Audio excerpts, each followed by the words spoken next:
welcome to Charlie's Garage, the dumbest racing channel on all of... Okay, we're not doing that Tyler Hoovy thing. Makes me dizzy at my age and hurts my knees. I'll be Derek from Vice Grip Garage. How's that? Moses Sandals, that guy is good fellers or fellettes, and I ain't kidding ya. Okay, I don't have Derek's personality. He's pretty damn amazing. But I can make a cool little music video intro thing, and you know, maybe you should watch that while I just go get myself a cold snack. Wonder what Don Dokken is doing.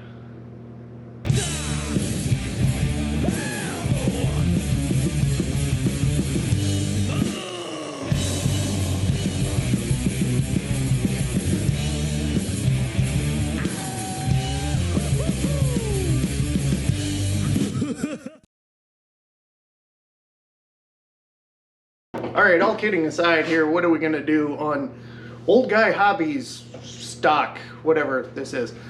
So I had thrown it out there last time I put that video out.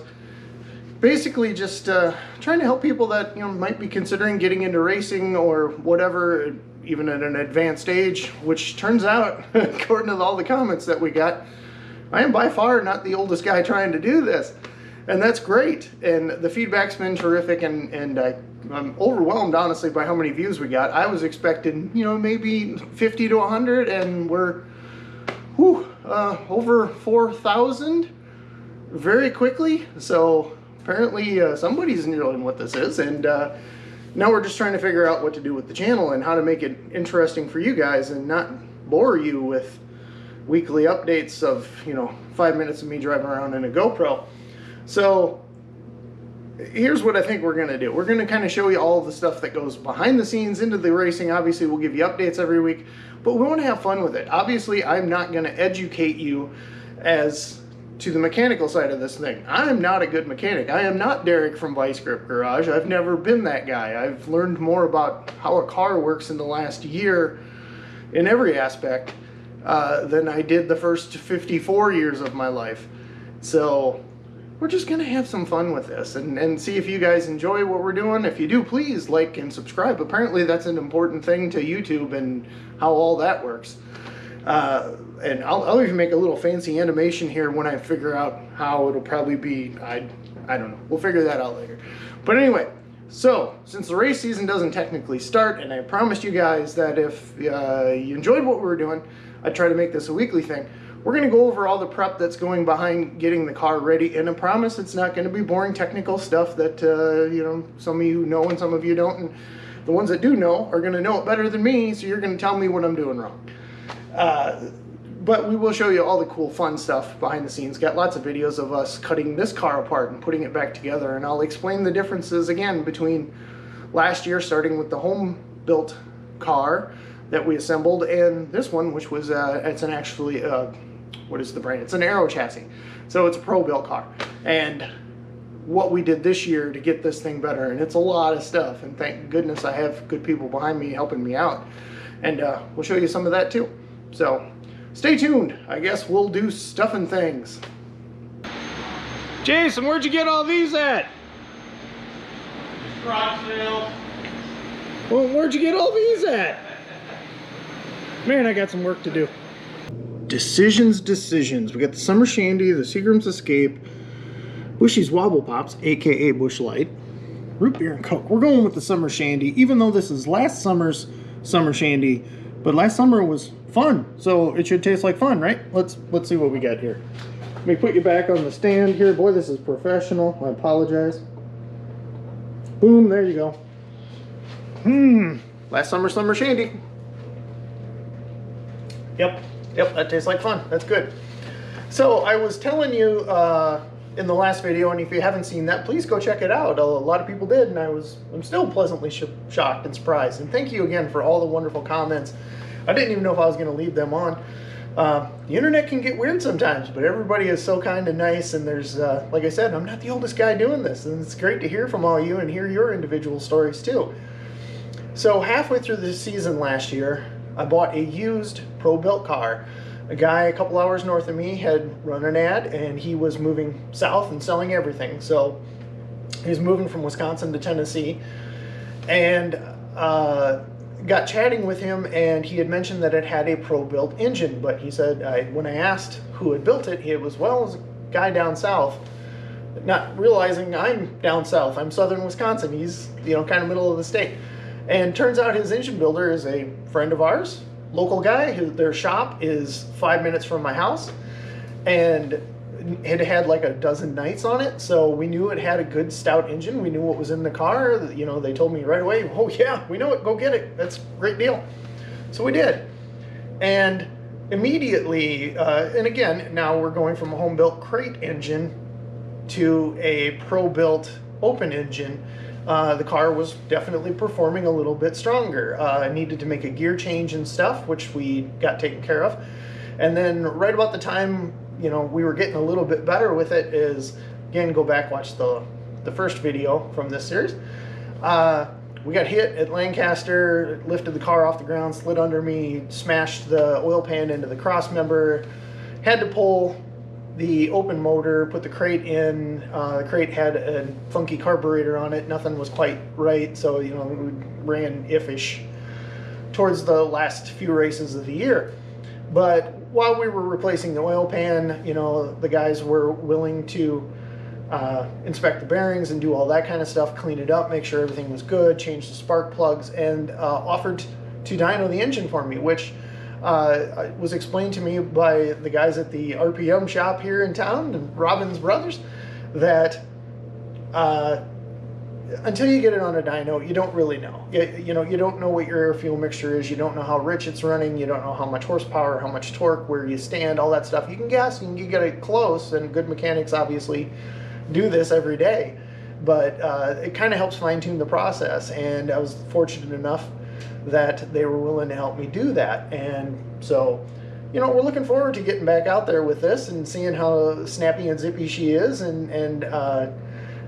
being a little bit more competitive. I hear, believe it or not, crazy advice here. I hear if you have a decent engine in your car and it's at least where everybody else is, it makes it a whole lot more fun to race. Which seems like common sense, but I'm telling you from experience last year, there were days where we were getting passed on the straightaways and she was floored. So, hopefully it's a little better this year. But thought you'd enjoy that, and let's kind of get back to showing you some of the physical stuff here too. What else we've done to the car to get ready for this upcoming summer. And man, I hope this summer's summer shandy tastes as good as last summer's summer shandy.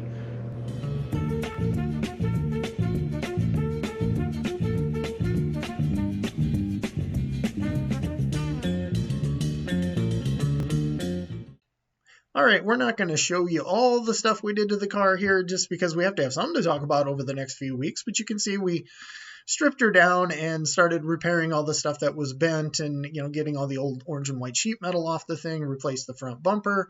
You can see we have the original roof and the top of the quarter panels left. They're still pretty solid, so we worked off of that. These are the metal files that we cut for the homebrew car last year, refined a bit, and we'll add some more curves and stuff as we go, bolting things together here to make her look a little bit more like an actual Monte Carlo. The roof is painted black here, and we'll show you here in a second that was originally white. My advice here, if you want to paint a stock car on the cheap, is to get those cans of turbo spray paint. They have a wide fan pattern. Not sure if it's Krylon or Rust-Oleum, but man, you can cover a ton of metal in a hurry. This is literally about a 5 to 7 minute job to blast the roof and the tops of the quarters and stuff. And you can see here the wife and got some friends over helping us put the red vinyl on. We did this very similar to how we did the purple on the old car last year. We actually will show you here in a second that we went back and added a purple stripe. Get my daughter's favorite color back on the car. We can't forget that, right? And this is about as much of the cosmetic stuff as I'm going to show you for this week. Like I said, I want to do a nice reveal with this outside. Need to get the crate engine out, which we did here, and we'll talk about more of the mechanical stuff. There's something missing here. Obviously, we've still got some work to do, and we'll get to that very soon. just wanted to show you here. So we lost the lower spindle that got bent and damaged in that crash from the previous video that I was talking about from last year. So we replaced it with one of these fancy new 3-piece jobbies from Speedway.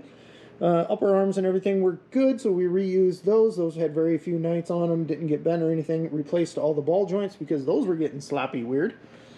On the safety side of things, I want to make sure at my age I stay in this thing. So we got one of these fancy 5-point harnesses with the ratchet drive, which is kind of cool.